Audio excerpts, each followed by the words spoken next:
Of all the years to have a WWE pay-per-view with the subtitle The Horror Show, I feel like 2020 is probably the most appropriate. Join me now on the road to Extreme Rules, and you may want to bring your mask. After all, it doesn't hurt to be ready. This is Raw Graded.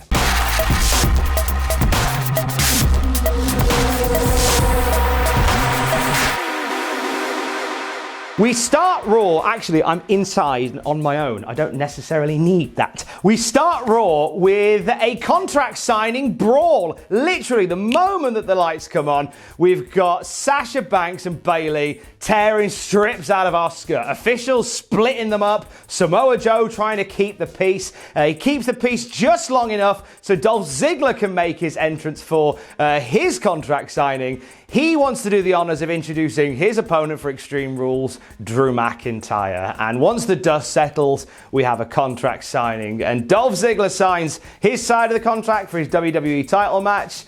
He tells Drew McIntyre that he created him and he will destroy him. Drew McIntyre refers to Dolph Ziggler as always the bridesmaid and never the bride. And even once he's signed it, invites Dolph Ziggler to choose the stipulation. We don't find out what the stipulation Dolph's going to choose is because Asuka grabs the mic and just chews everybody out, screaming in the face of Sasha Banks, who's trying to kick her away. Asuka signs the contract. Sasha Banks then says that she is going to be two belt Banks. That's the one. And her and Bayley are going to take over the entire company. Contract signed. Brawl resumes. Everybody's fighting. Drew goes for a Claymore and Dolph bails.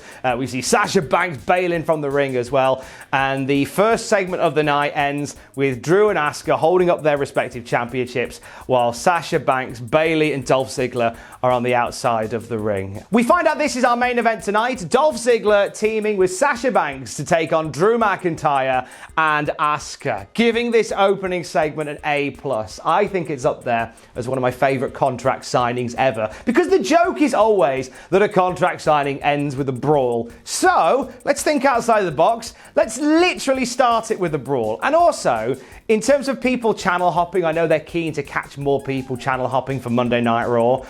To have the whole show start with Sasha Banks and Asuka fighting, yeah, that's eye-catching. It ticked lots of boxes for me. This is an A+. Angel Garza is trying to schmooze Lady Ref Jess because she is officiating the tag team match pitting Garza and Andrade against the Viking Raiders next, or at least it was meant to be next. Big Show turns up and says, sorry, I'm pulling rank. I've got some words to say to Randy Orton. So Big Show heads out to the ring and he is calling for Randy Orton. He wants a fight with Randy Orton there and then. In comes Andrade and Angel Garza who are insulting the Big Show. And Show's not having any of this. Show is like, look guys, you need to go because I'm gonna kill you.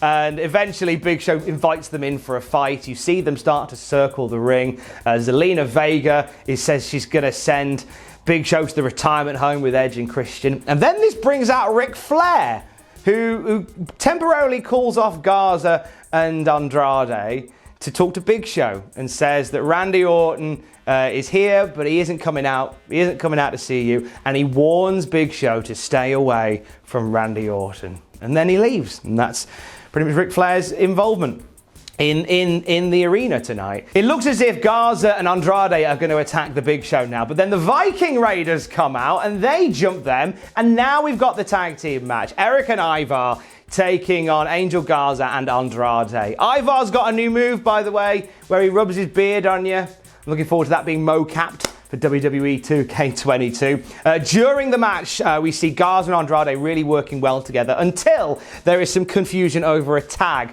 and Andrade throws his toys out of the pram and storms off, leaving Garza to it. Zelina Vega goes to fetch him, brings him back into the match. There is obviously some tension there, though. The Raiders run wild when they come back from the break. Eric does that beautiful stack powerbomb onto Andrade and Garza. They go for the Viking experience on Andrade, but he manages to escape it. We see Ivar thrown into the ring post. Keep an eye on being thrown into a ring post. That's a recurring theme tonight. He gets knocked into the ring post, knocked out cold, and then in the ring, Eric absorbs a back elbow and a wing clipper. So we see Andrade and Angel Garza, despite their miscommunication, pick up a tag team win. From the arrival of Big Show to the end of this tag match, this whole segment for me is a B. Now, unless Ric Flair is doing something meatier next week, because I know they tape 2 Raws back to back, there was no purpose for him being here tonight. That is something you could have done on the big screen, or you could have done in backstage promos or whatever. You didn't necessarily need him there for that bit. I'm glad that we didn't see, at least for now, Big Show beating up Andrade and Garza. Like, I'm a bit bored of these old boys coming back and battering the young guns. And the tag match itself was all right. There was some good tag team stuff from Eric and Ivar, and the dissension between Garza and Andrade, these 2 hotheads. I'm liking that as well. Akira Tozawa puts the 24/7 championship on the line against R-Truth now. The ninjas are surrounding the ring for this one. Some comedy dancing bits, then R-Truth fakes a knee injury, and then Akira Tozawa falls for the old knee injury lie, gets rolled up, and R-Truth wins the 24/7 championship back. And then a ninja jumps into the ring, tries to pin R-Truth, and R-Truth legs it before the ninjas can catch him. C-. It was nothing. It was just a bit of silliness, but there was nothing to it. It was a bit pointless. Don't know why we did this. Not quite sure why. It wasn't like were we padding for time this week? I don't know. It was there. Seth Rollins and Murphy make their way out. Seth Rollins is apparently seeking forgiveness tonight, we found out earlier on. And Rollins is out clutching a Rey Mysterio mask, and he is begging and pleading Rey Mysterio for forgiveness. But not forgiveness for what he's done, forgiveness for what he is going to do. I think we've yet to see a darker side of Seth Rollins. Then Rey Mysterio and Dominic appear via a Zoom call from what looks like Rey Mysterio's trophy room, and Rey apologizes to Dominic and seeks his forgiveness for what he is going to do to Seth Rollins. Seth responds by saying that he's going to end Dominic's career before it even starts. And then this brings out Humberto Carrillo and Aleister Black, and they have a few words to say to Seth Rollins. Humberto Carrillo talks passionately about his hero Rey Mysterio. Aleister Black is cool and calm and focused and angry, saying that he sees evil in the eyes of Seth Rollins. And Rollins says, "You haven't seen anything yet. It's on."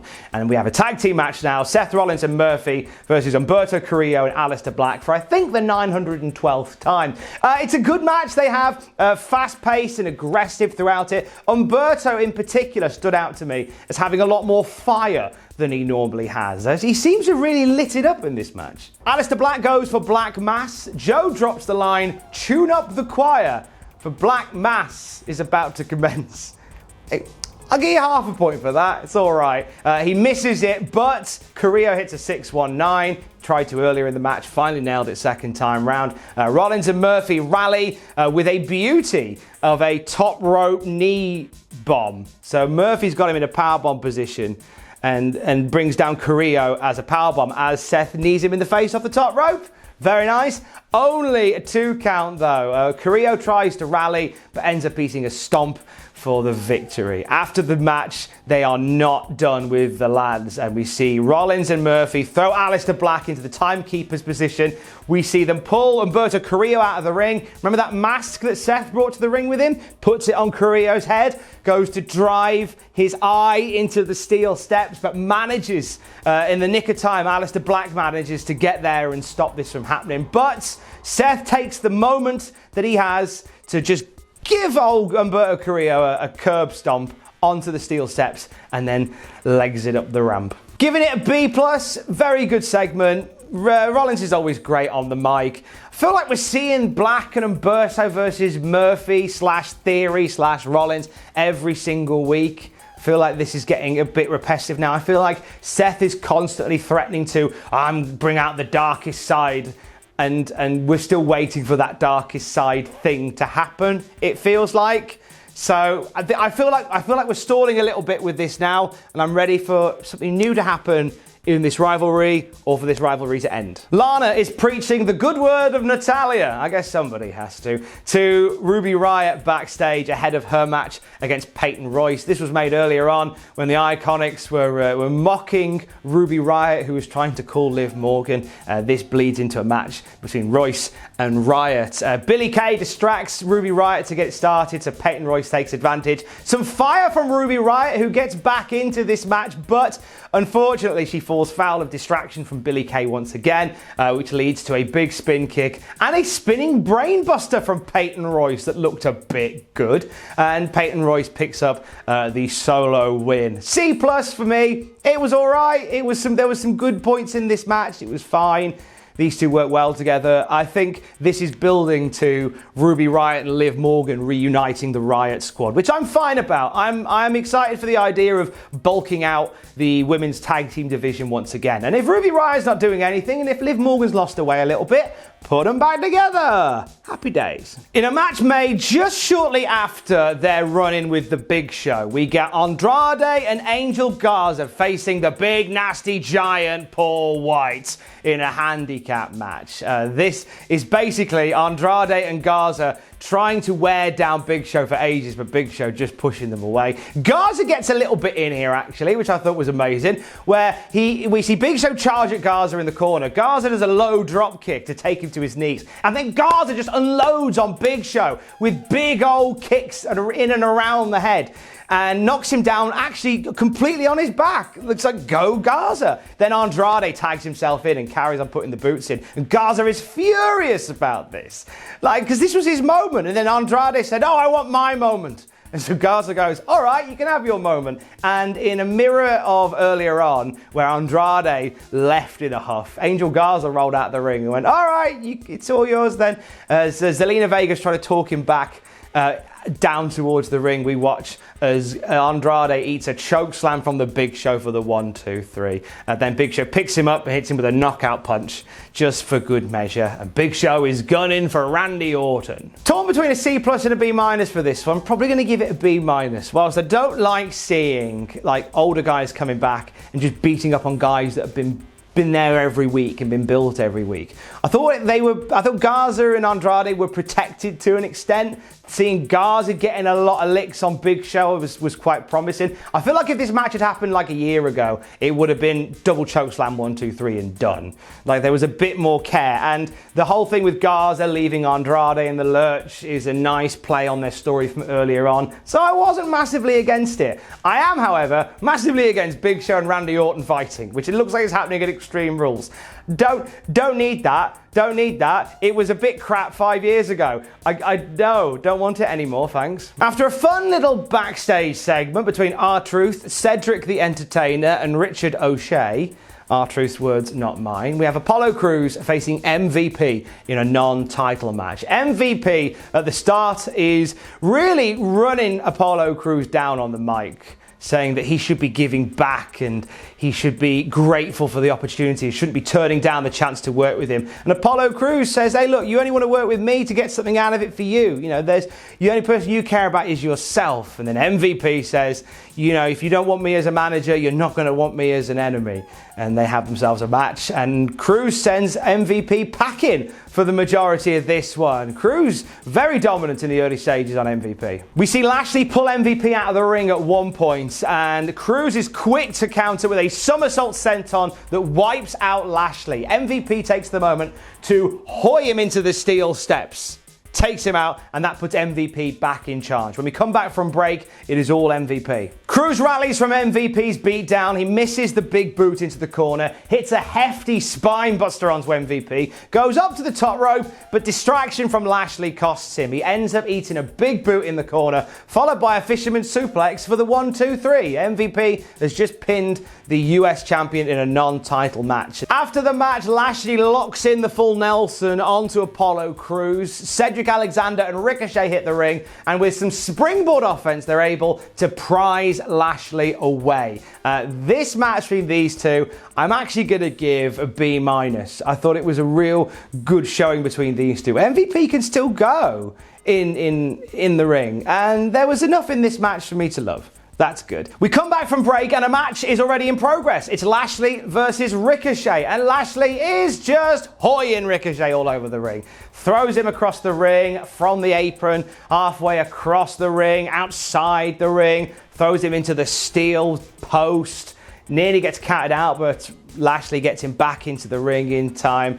Lashley goes for a spear on Ricochet, but as Lashley's running towards him, Ricochet just collapses. That's one way to counter it. Lashley spends too long going for the full Nelson, and Ricochet manages to stop it being applied and starts to fight back. Ricochet drives Lashley into the ring post and hits a springboard lionsault for the nearest of near falls. Ricochet finally starting to feel himself a little bit in this one. He goes for a side kick on Lashley, but Lashley catches his foot and ends up turning it into a one-armed power bomb.